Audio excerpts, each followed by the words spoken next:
चार भुजानाथ जी का मंदिर है उदयपुर में ही है, उदयपुर के पास ही है।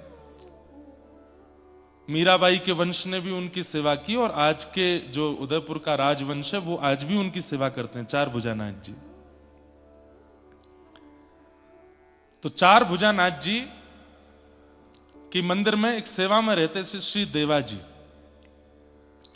तो वहां के राजाओं का आज भी नियम है कि एक समय में राजा जो भी वहां की राज पदवी पर बैठे हैं वो जाएंगे, चंवर करते हैं ठाकुर जी को। मंदिर में प्रवेश नहीं करते, मंदिर की सेवा दूसरों की है, पर राजा जाएंगे और जाके ठाकुर जी की सेवा करते हैं।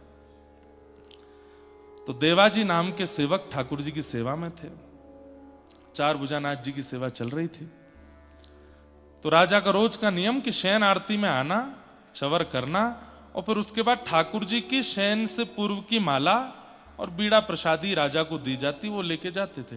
राजा ने कह रखा था कि मैं राजवंश का हूं और कई बार ऐसे कार्य होते हैं कि मैं कभी कभी आने में विलंब हो जाएगा, तो आप ठाकुर जी की सेवा नियमित रूप से करना, मेरी प्रतीक्षा मत करना। सेवक बोले जैसी आज्ञा। तो चार भुजानाथ जी की सेवा चल रही थी। आज राजा को आने में विलंब हो गया और आरती का समय हो गया। तो देवाजी ने आरती की। आरती करने के बाद ठाकुर जी के शयन की व्यवस्था की। ठाकुर जी की माला जी उतार ली। बोले थोड़ी देर में भी आ जाएंगे तो पहना देंगे, लेकिन कपाट बंद करते करते भी राजा नहीं आए। तो उन्होंने उस माला को, शयन की माला को ऐसे अपने सिर पर बांध लिया और बांध के सुंदर मस्तिष्क पर सजा लिया। कोई नहीं, आज राजा आए नहीं। और जैसे ही कपाट बंद करके माला सिर पर धारण की, इतने में ही ढोल नगाड़े बज गए, राजा आ गया। देवाजी बड़े बेचारे परेशान हुए, बोले अरे मंदिर तो बंद हो गया, दर्शन तो नहीं मिलेंगे। कोई बात नहीं, माला जी सिर पर ही तो धारण करी है, गले में थोड़ी पहनी है, और हो भी जाए तो कौन सी बड़ी बात है। ठाकुर जी की प्रसादी एक बार हरिजन पहन लें, उनकी प्रसादी हो जाए, हरि की प्रसादी, हरिजन की प्रसादी फिर हमें मिले तो और अच्छा। तो देवाजी ने तुरंत माला उतार ली। राजा आए, बोले मंदिर बंद हो गए। बोले जी समय हो गया। तो कोई बात नहीं, चौखट को प्रणाम कर लिया और देवाजी ने कहा माला जी हैं ठाकुर जी की, मैं पहना देता हूं। जैसे ही कंठ में पहनाई, राजा का नियम था माला जी लेकर के सूंघते थे, उसकी सुगंध लेते थे, माला का दर्शन। तो जैसे माला का दर्शन किया तो वहां देवाजी के श्वेत बाल कोई टूट के माला में इर्ज गया। अच्छा एक बात बताएं, ये इर्जते नहीं है, ये ठाकुर जी इर्जाते हैं। ठाकुर जी जानबूझ करके अपने चरण में आए हुए भक्त की परीक्षा लेते ही लेते हैं।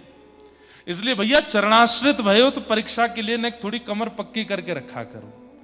कुछ भी हो सकता है, कैसे भी हो सकता है, ये कुछ भी कर सकते हैं, इसलिए तैयारी रखिएगा हर चीज की।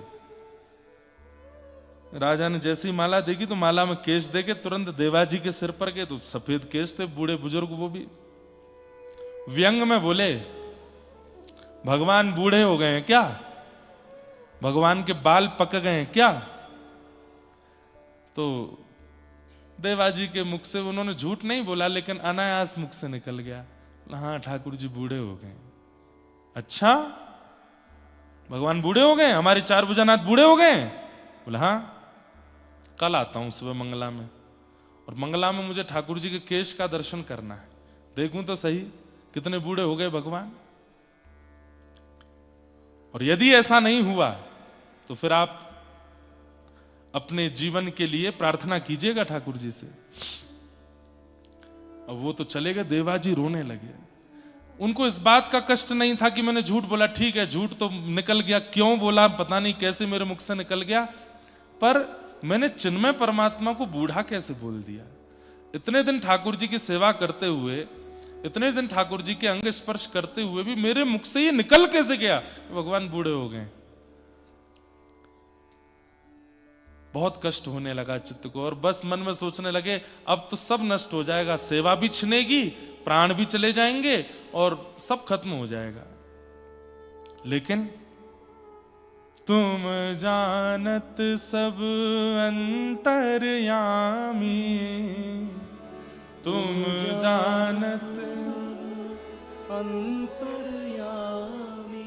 करनी कछु न करी, हाँ करनी कछु न करी, मुरी राखो लाज हरी, मुरी राखो लाज हरी। बोलना नहीं पड़ता है।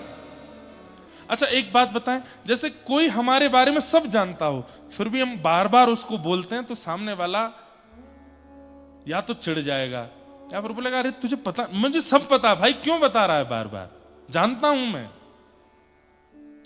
ठाकुर जी को मत बताओ, कहना नहीं है।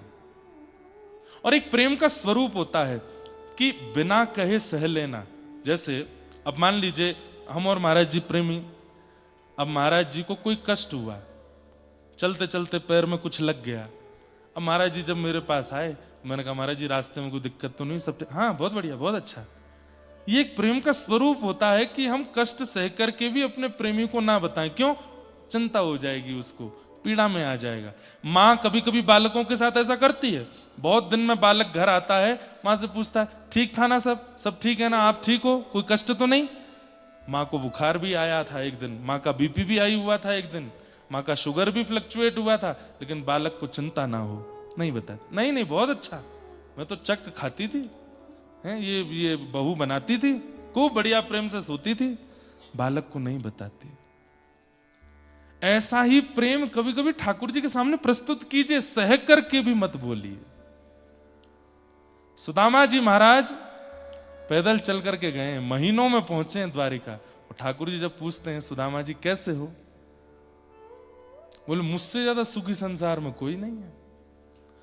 धोती फटी हुई है, तन की स्थिति सब बता रही है, घर में बच्चे भूखे प्यासे हैं, और सुदामा जी कह रहे हैं मुझसे ज्यादा सुखी कोई नहीं है। सह करके भी प्रेमी को ना बताना, यह प्रेम की बड़ी चरम स्थिति है। इसलिए यहां कहा गया, भागवत जी के प्रत्येक श्लोक में कह दिया ठाकुर जी अविज्ञ हैं, सब जानते हैं। देवाजी सुबह सुबह मंगला में पहुंचे, राजा आ गया था, और राजा तो व्यंग में बस देवाजी को देख रहा था, बोले कपाट खोलो देखता हूं, सब बूढ़े हो गए भगवान। ताला खोला, अब मंदिर में एक साथ ही प्रवेश होता है, ऐसे भी नहीं पहले जाके कुछ कर आए हो। जैसे ही द्वार खोले और जैसे ही कपाट खुले हैं, बोल चार भुजानाथ भगवान की, और जैसे ही दर्शन किए हैं महाराज, कल तक भी नहीं थे, आज ठाकुर जी के सबरे बाल सफेद हो गए, श्वेत केश हैं ठाकुर जी के। हमारे काठमांडू में तो एक भगवान भी पौधे हुए हैं जलाशय में, उनको बूढ़ा केदारनाथ है, क्या बोलते, बूढ़ा नीलकंठ। अब वो बूढ़ा क्यों बोलते हैं? वृद्ध मतलब अर्थ ये होगा बहुत पुराने हैं। अरे बूढ़े तो ठाकुर जी बूढ़े थोड़ी होते हैं, लेकिन उसका अर्थ ऐसा होगा कि बहुत प्राचीन है। बूढ़ा नीलकंठ दर्शन करना अगर काठमांडू जाओ तो बहुत सुंदर है। और उनकी भी ऐसा है कि नीचे ऐसे देखो तो जलाशय में उनकी मुखमंडल दिखता है, हो ही नहीं सकता ऐसा, लेकिन वो दिखते हैं। और छोटे छोटे ब्रह्मचारी वहां सेवा करते हैं, इतना सुंदर वहां पे अनुभव होता है ठाकुर जी का। तो आज कौन हो गए? बोले बूढ़े चार भुजानाथ, बाल सफेद हो गए। सब लोग देख करके आश्चर्यचकित हो गए, देवाजी के तो नेत्रों से अश्रुधार गिरने लगी। अरे जय जय, ये क्या किया आपने? लेकिन राजा को संशय हुआ कि पुजारी हैं, हो सकता है बीच रात्रि में आकर के जो है गोंद से सफेद बाल लगा गए हों बचने के लिए। भीतर प्रवेश कर गए गर्भगृह में और देखने के लिए ठाकुर जी के केश पकड़ करके खींचे, तो कहते हैं जैसे ही खींचे, कमल नयन भगवान जो बिल्कुल मंद मुस्काते हुए खड़े थे चार भुजानाथ जी, तो जैसे केश खींचने पर एक सिसकारी मुख से निकलती है और भौहें ऐसे हो जाती हैं और व्यक्ति को जैसे पीड़ा में उसका मुखमंडल हो जाता है। चार भुजानाथ जी के मुख से सिसकारी निकली और जैसे केश खींचने पर जो आवाज आती है या जैसा मुखमंडल हो, बिल्कुल वैसा मुखमंडल हो गया। और उसका दर्शन सबने किया, उस राजा ने भी किया। और उससे भी ज्यादा कष्टदायी, जब केश खींचे तो एक केश टूटा और वहां से रक्त प्रवाह होने लगा। राजा के नेत्र सजल हो गए। मुझे क्षमा कर दो नाथ, बहुत बड़ा अपराध हो गया मुझसे, मैं बहुत बड़ी भूल हो गई। मैंने संशय किया, आप पर तो किया ही किया, आपके भक्त देवाजी पर भी किया, मुझसे बहुत बड़ी भूल हो गई। जब बाहर आए तो ठाकुर जी को अपने ऊपर संशय, ठाकुर जी पर संशय हम लोग करते हैं ना, ठाकुर जी को इतनी पीड़ा। वृंदावन में कभी कभी दुकानदारों के यहाँ देखने में बहुत कष्ट भी होता है, ऐसे घुमा घुमा के लड्डू गोपाल देखते हैं, ये वाले बढ़िया नहीं हैं, इनके पाम थोड़े ऐसे हैं, इनके ऐसे, ये वाले दो, ये वाले। ठाकुर जी पर संशय क्या करना, ठाकुर जी सब मंगल में है, ठाकुर जी में नाप तोल क्या करना। और देवाजी की उस भक्ति पर ठाकुर जी रीझ गए और बिना कहे ही करके दिखा दिया, उनके प्रेम लक्षणा भक्ति को स्वीकार करके दिखा दिया। चार थे स्वविज्ञ स्वराट, ठाकुर जी अविज्ञ हैं। और कैसे हैं? बोले स्वराट, उनको किसी से प्रकाश की आवश्यकता नहीं, वो स्वयं प्रकाशमान है। कृष्ण लीला में वर्णन करते हैं कि भगवान के सामने पूतना आदि राक्षस आए, सबको ठाकुर जी पहचान गए। यशोदा मैया और सब गोपियां अंधेरे में छीके में मटकी रखती हैं, तो ठाकुर जी अंधेरे में जाते हैं। कृष्ण करणामृत का एक श्लोक है, मुझे याद नहीं है, मैं आज ढूंढ के कल सुना दूंगा। वहां पर श्री विल्लु मंगल जी एक बहुत सुंदर वर्णन करते हैं। इस वर्णन को आप केवल अनुभव करो, सुनो मत। क्या कहते हैं कि श्री कृष्ण का तन कैसा है, श्री कृष्ण का वपु कैसा है। बोले वो जितने अंधेरे में जाते हैं उतने ज्यादा सुंदर लगते हैं, जितने प्रकाश में रहते हैं सुंदर तो तब भी लगते हैं, लेकिन वो जितने सघन कुंज में जाते हैं जहां सूर्य का प्रकाश ना पहुंच रहा हो, असंख्य वृक्ष वल्लरियों के बीच में किशोरी जी जब जब भी श्याम सुंदर से मिलती है नुकुंज में ही मिलती हैं। क्यों? जहां सूर्य का प्रकाश ना पहुंचे। और वहां जब ठाकुर जी जाकर के बैठते हैं अंधेरे में, तब ठाकुर जी की नील सरोरुह कांति जब उठने लगती है। कैसा है ठाकुर जी का तन? अभिनव जलधर सुंदर। अथाह जलाशय जहां होता है तो गहरे जल का जैसा वर्ण होता है वैसा वर्ण है ठाकुर जी का, और अंधेरे में वो और खिलने लगते हैं। तो किशोरी जी ठाकुर जी को और अंधेरे में ले जाती हैं, और भीतर ले जाती हैं, और जहां पे सूर्य का प्रकाश ना हो वहां ले जाके बैठती हैं। और वहां जाकर के किशोरी जी जब ठाकुर जी को देखती हैं, ऐसा सुंदर अंग प्रकट होता है ठाकुर जी का, ऐसी सुंदर कांति दिखती है ठाकुर जी की। सूर्य में ठाकुर जी इतने प्रिय नहीं लगते जितने अंधेरे में प्रिय लगते हैं। वो तो विनोद की बात है, हम लोग ठाकुर जी को ऐसे बोल देते, कभी कभी आनंद विनोद में बोल देते हैं, कालिया बोल रहे हैं, कजुकार और ठाकुर बोल। शालिग्राम भगवान है, इनके संग एक क्रम करके देखो, घनघोर अंधेरा में शालिग्राम भगवान को देखो, बिल्कुल कृष्ण कांति है शालिग्राम भगवान की, ऐसे ही है ठाकुर जी। शालिग्राम भगवान को कभी, ये मैंने भी किया नहीं है, लेकिन विल्लु मंगल जी ने कृष्ण करणामृत में कहा है तो एक बार करके देखो। अंधेरे में ठाकुर जी को देखो। और सुंदर बताऊं, बहुत धीमा सा दिया जला दो और तब घर के ठाकुर जी का दर्शन करो, बहुत सुंदर लगते हैं। दिए में ठाकुर जी का मुखमंडल जितना, इसलिए दक्षिण भारत में कहीं भी चले जाओ, कहीं लाइट नहीं है गर्भगृह में, सब जगह दिए में ठाकुर जी। हमारे वृंदावन के बिहारी जी भी दिए में ही दर्शन देते हैं, और भी कई, दाऊ जी में, हमारे ब्रजमंडल में दाऊ जी भी दिया में ही दर्शन देते हैं। कृष्ण वर्ण जो है उसका जो ठाकुर जी का अंतः प्रकाश जो है वो अंधेरे में ही दिखता है।